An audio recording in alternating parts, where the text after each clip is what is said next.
we're going to have a look at creating a contract and a billing schedule for a retainer client for Netstarter. Earlier we created a project, so if you just go into that project,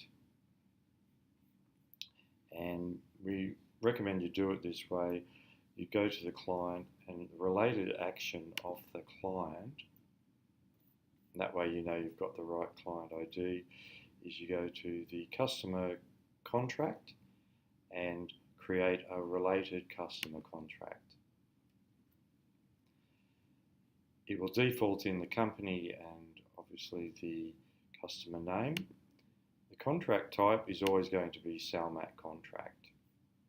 Click OK. Okay, so the effective date is generally when you create this, so it doesn't really have any impact. Contract name is just something that makes sense, that relates to this project. So test for Netstarter contract. We'll come back to the contract amount. Here you enter, again, the cost center is always going to be revenue.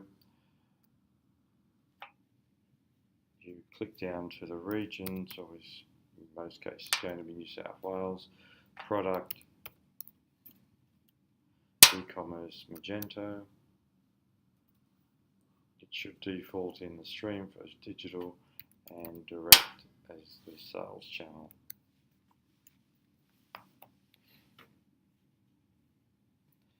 Now, so that's the contract header, and now we want to add a line, and you can have multiple lines in your contract, but each line will be a billing event. So we recommend that the next one you put in there is the sales item, and in this case here it's retainer. The advantage of doing it this way is that it then defaults in the revenue category for you.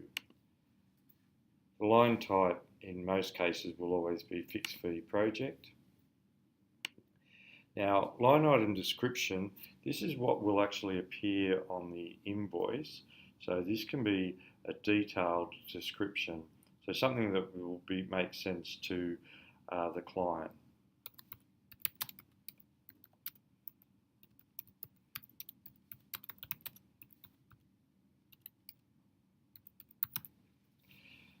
Okay, and then we go billable project. So this is going to be the project name. So it will validate the project for you. The contract line amount. So this here, we'll call this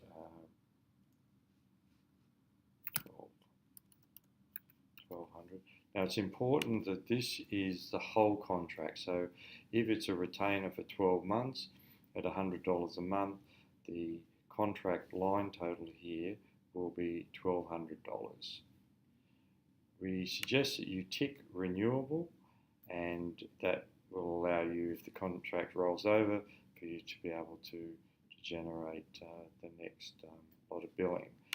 So the from date will say from the 1st of the month, and then we'll say that goes for 12 months.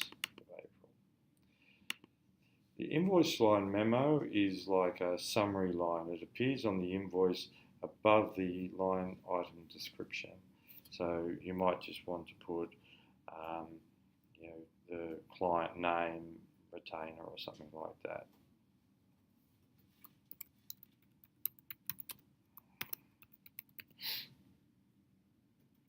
Now you also need to remember to go back up here and put in the total amount as well, otherwise it will error. Once you have all that in, we're good to go. So you hit submit. Okay, so now you've created the customer contract and you've created the line item. You now have to go and create a billing schedule. So click done. The best way to go back is back into the contract. So pick this contract here,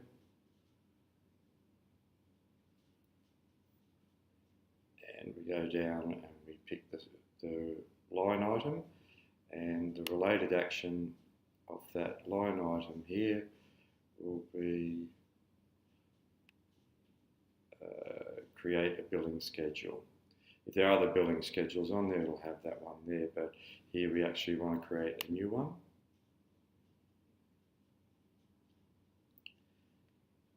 So it's important here that we add the invoice type, and it's a standard remittance is the one that you pick here. Then over here, it's always going to be spread even. So we basically want to spread that $1,200 evenly, and the frequency will be monthly. So imagine $1,200 over the year, $100 a month.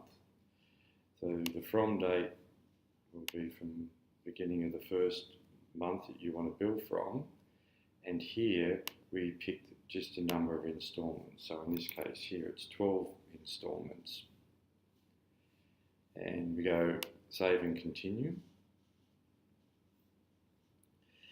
Now, important step here is this is where you generate the installments.